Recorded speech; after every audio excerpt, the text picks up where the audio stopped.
Gentlemen, why don't you tell me a bit about yourselves? And Alex, why don't you take the ball? Sure, thank you, Doug. I would sort of focus on my executive leadership positions, and that experience over the years, actually over about 24 years, has been sort of evenly split between bus and rail. Most recently, I am currently the CEO at Santa Cruz Metro in Santa Cruz, California. I've been in this position since about 2014, early 2014. Prior to that, I was the CEO at Chicago Metro, running commuter rail, and then before that, executive officer of high-speed rail for the LAC-MTA, Los Angeles County Metropolitan Transportation Authority in Los Angeles, California. Before that, a general manager with LAC-MTA for about 5 years. And then prior to that, I was a councilman, an elected official in Riverside, California from 1991 to 2000. And it is during that period of time in which I sort of cut my teeth on transportation. I was the designated board member for all of those years to the Riverside Transit Agency, the Riverside County Transportation Authority, and then also the county, one of the county representatives to the Southern California Regional Rail Authority, or known as Metrolink, which is commuter rail in Southern California. So I'd like to toss it over to Nat if you'd like to talk a little bit about your leadership experience, Nat. Thanks, Alex, and thank you for the opportunity to talk to you and Doug about my background. I've been, I guess, in the transportation business now a little over 3 decades. Started my career out with New York City Transit quite some time ago, and I'm actually a second-generation transit person, and transportation is sort of in the family DNA. I left the New York City transit system to go work for BART out in the Bay Area back in the 90s, and then got the opportunity to join MARTA in 1997, the Metropolitan Atlanta Rapid Transit Authority. Eventually became the CEO in 2000 and served there for approximately 5 years as the CEO of the MARTA system. I got recruited in MARTA, primarily bus and rail operation, heavy rail, bus and paratransit. Then got recruited to San Francisco to become the executive director and CEO of the San Francisco MTA, where in addition to taking responsibility for public transit, I also had the responsibility for parking, traffic, bicycling, pedestrian access, and eventually taxi oversight in the city and county of San Francisco. And now I serve since December of 2012 as the CEO of the Jacksonville Transportation Authority, where in addition to public transit, bus operation, as well as automated people mover, I also have the responsibility for building roads and bridges in Duval County of Northeast Florida. And so I've had a pretty broad experience in terms of transportation background, and also had some opportunities to travel overseas and participate in a lot of trade missions and delegations to Australia, China, France, New Zealand, Russia, and most recently I had an opportunity to lead a delegation of transit professionals to Cuba, which was a very exciting experience this past summer. And so that kind of sums up my experience, and thanks for the opportunity to talk with you again. Well, you fellows bring a wealth of experience to our subject, which is CEOship, and specifically initiatives you both have taken to strengthen certain aspects of your CEO skills, your leadership skills. Let's now talk a bit about leadership issues or development needs both of you have identified, and what steps you've taken to strengthen your CEOship by addressing those needs or those issues. And let's start with Nat this time. Thank you, Doug. This is a great question. In terms of enhancing my leadership skills, there are both formal actions that I take as well as informal actions and programs. And on the more along the lines of the formal actions, this recent year, I took some leadership assessments, some actual tests that I took and skills assessments to really identify if I had any gaps in terms of my leadership skills over the years. And I don't think there's ever a time that in the development of your career that you can kind of, stop the formal process of assessing yourself and seeing where you may be able to build upon some areas that need attention.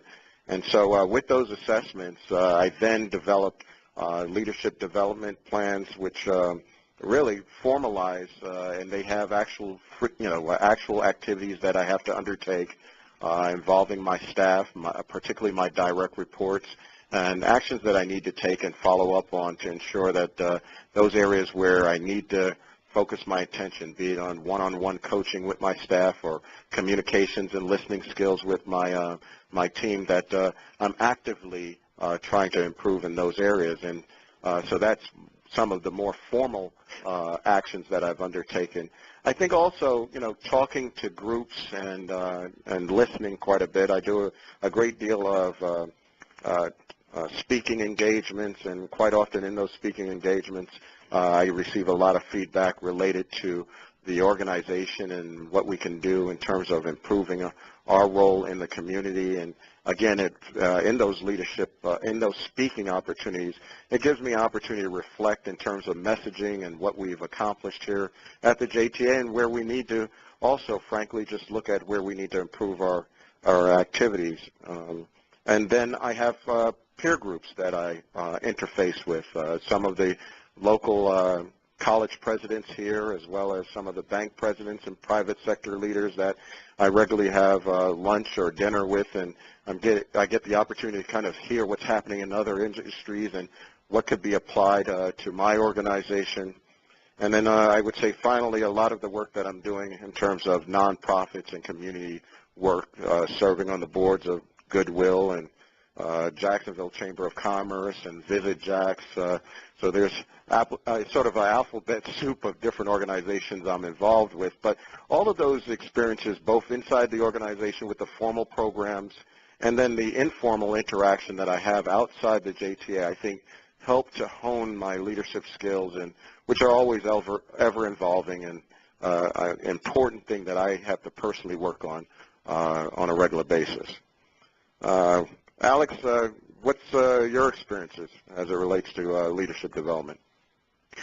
Sure, Nat. Thank you. I really appreciate the experiences that you have. And just as a side note, I sat in on one of your sessions recently at an APTA conference in which you talked about a pretty major service change that you underwent. And, of course, we're going through that here right now. And I really appreciated some of the points that you made in how to succeed. And I have tried to internalize some of those here at Metro as we go through this very difficult process. So I do thank you for that, and thank you for your expertise. My area, as you can imagine, as a newer CEO on this particular property, is focusing really on, I'm still sort of in the phase of relationship building. So my approach to this question is really from sort of 4 focused relationship areas, one being the board, another being employees and the union, yet another is our customers, and then the final one is our stakeholders. So sort of starting off with our board, my goal has always been a desire to strengthen the board and CEO working relationship. So in order to do that, I have very frequent one-on-ones with my board members.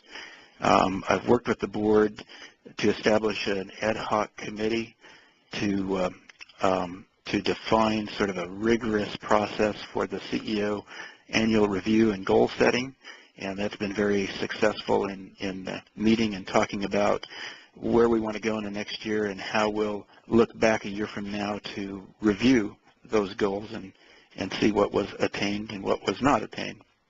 In the absence of standing committees, we don't yet have standing committees here. I've worked very hard to establish a number of board ad hoc committees. The ultimate goal there is to sort of draw my board in to participate in a more detail than they ever have before in the various topics and objectives of the agency. I meet with several board members in advance of all board meetings to go over the agenda and to answer any questions they might have. Sometimes board members prefer to ask more detailed questions outside of the board meeting in order to avoid taking up too much time at the board meeting and yet still feeling confident that they did the research that they want to do in order to vote on the item and feel confident that they understood the topic before they voted on it. And then very recently, we met with the board ad hoc committee, CEO ad hoc committee, and we came to an agreement that we would have a work session, and we convened a half-day board work session with the board, myself, and Doug Eady, and that was very successful. In the topic of employees in the union, my goal has been to further develop my managers, sort of going from good to great along the lines of the Collins book, and to address long-standing concerns expressed by our employees at all levels, in which they've, ever since I first came on this property, there's been sort of this pent-up desire to have more communication, for employees wanting to know at a greater level how their spoke, if you will, fits into the overall wheel of the organization. So I've internalized that, and I've established a number of new things and processes to communicate better with the employees at all levels in the organization, which include a quarterly CEO newsletter to all of the employees. Twice a year I go to all the departments and convene all hands meetings. And then in January, early January of each year, I convene a cross-section of all employees and managers across the agency, and I do a really fast-paced 3-hour review of all the accomplishments of the past year under the topic of no accomplishment is too small, and then we talk about setting goals for the coming year. I've established a true open-door policy. If someone walks in my doorway, I'll set down what I'm doing and I'll have a conversation with them. The only time I'll ask them to reschedule it is if I'm really in the middle of something that has a critical deadline, and often I find there's very few of those types of deadlines. And then in a rotational fashion, I regularly reach out to employees at all levels in the organization to schedule half-hour one-on-one meetings with them. And then even more recently, I launched my employee-restricted CEO Twitter account. So now this is restricted to employees only, and it provides them an opportunity to ask questions, to communicate concerns, and for me to try to respond to them in a timely fashion. So we just launched that. For the management, we do regular team-building events. And then oftentimes if I see a good book out there, a leadership book, I'll go ahead and purchase that for all of my managers. Most recently, we purchased David Jensen's Executive's Paradox and Finkelstein, Whitehead, and Campbell's Think Again, Why Good Leaders Make Bad Decisions and How to Keep It from happening to you. Managers really enjoy reading topics like that, especially if it's something that I've read and have an interest in.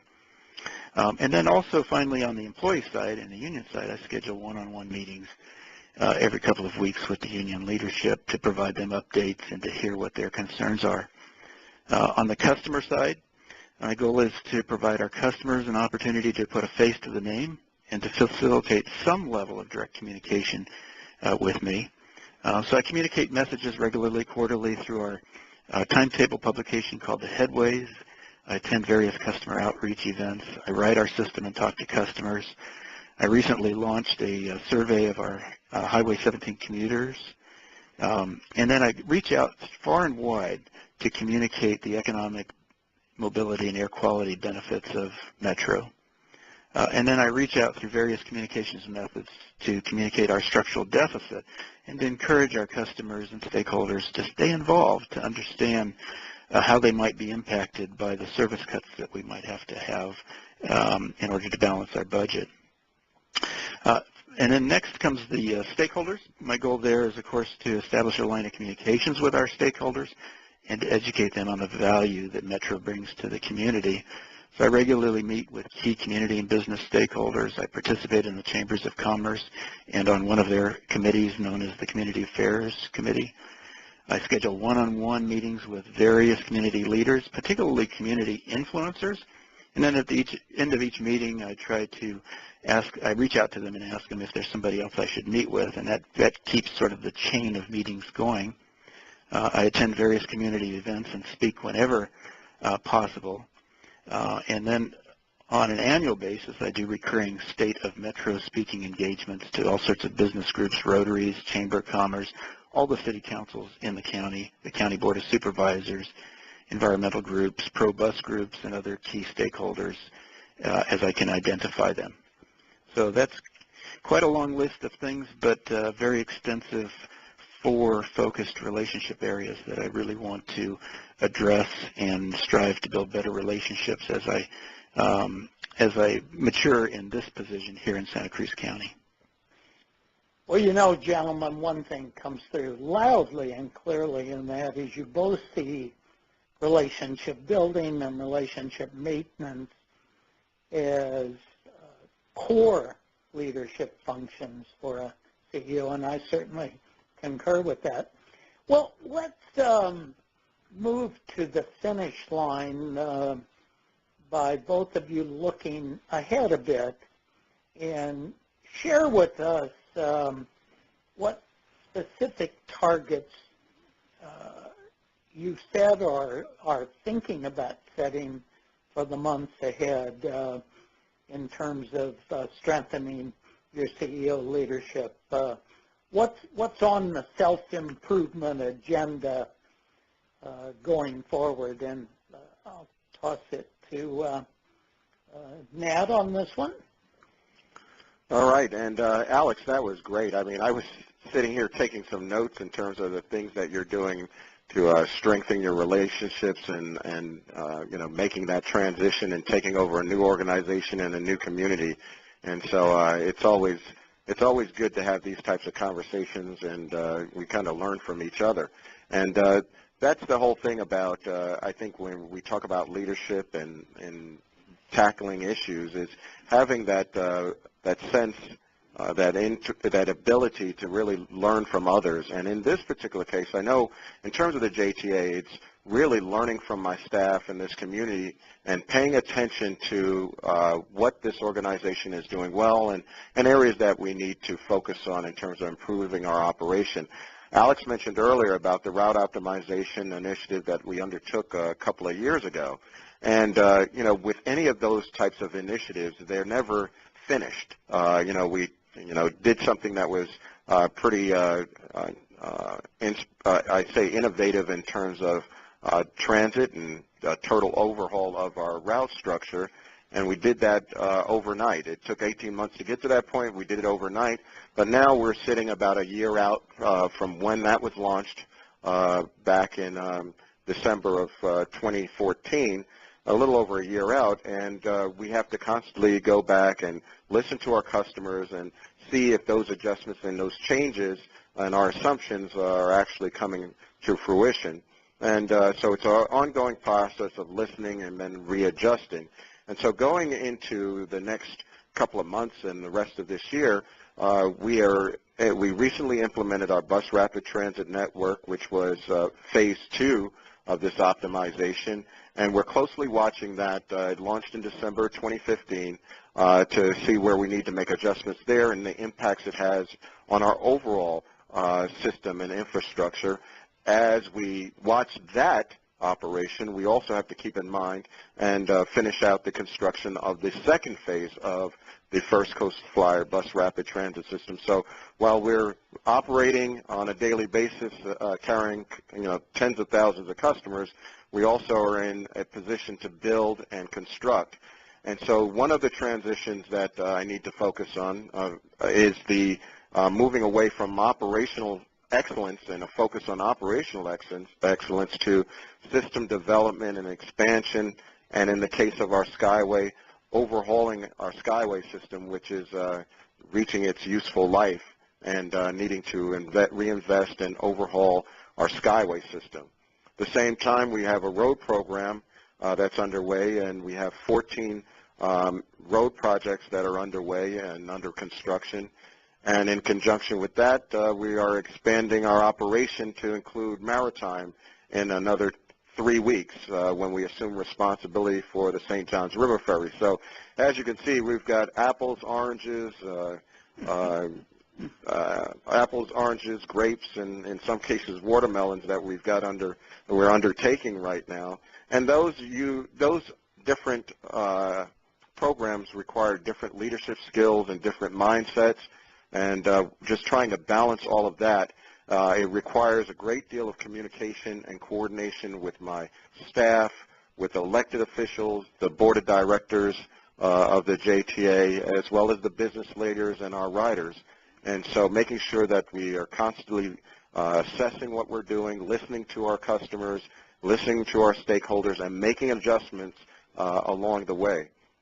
I think that is why I've focused this past year in terms of my development skills, focused on listening and one-on-one communications with my staff to ensure that we're all on the same page, and we can ill afford with all of these balls up in the air for one to drop because I haven't made the time to thoroughly understand a particular situation and or have not shared a clear direction in terms of what needs to be achieved and accomplished, and ensuring that my team is working very, very well together across departments. And so, with that, we've got a lot ahead of us. We've come off a very exciting past few years here at the JTA, but the challenges are coming fast and furious, and I think it behooves us, and our success more recently, but it behooves us to be even more diligent in terms of communication and coordination in the upper levels of the organization. So that's my focus. Alex? Well, Nat, you're doing great things. I really enjoy listening to all of the things going on there.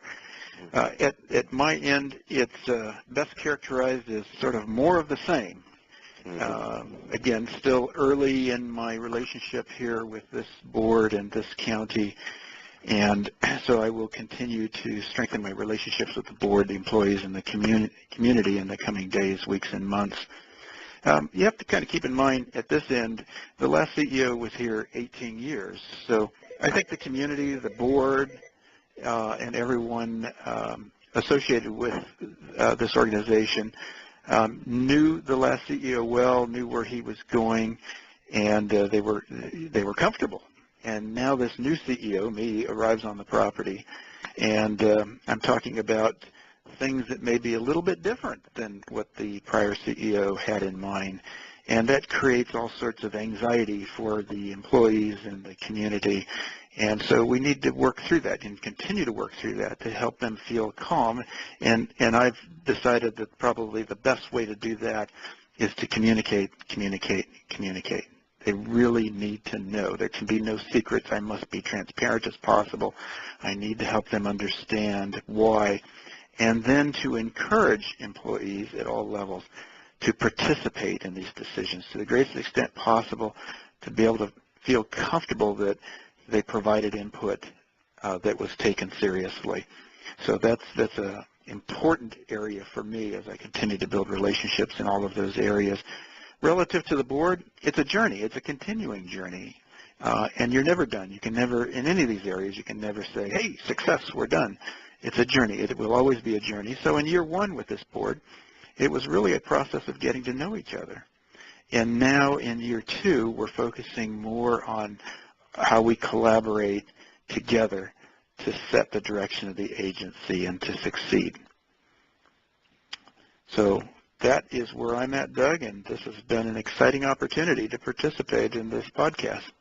Now, Alex, you are an active tweeter, is that right? I am. This, as I explained, the CEO Twitter account is something brand new. This was sort of the final leg of the stool, if you will, that I put in place in order to create even more of a real-time ability for employees to communicate with the CEO.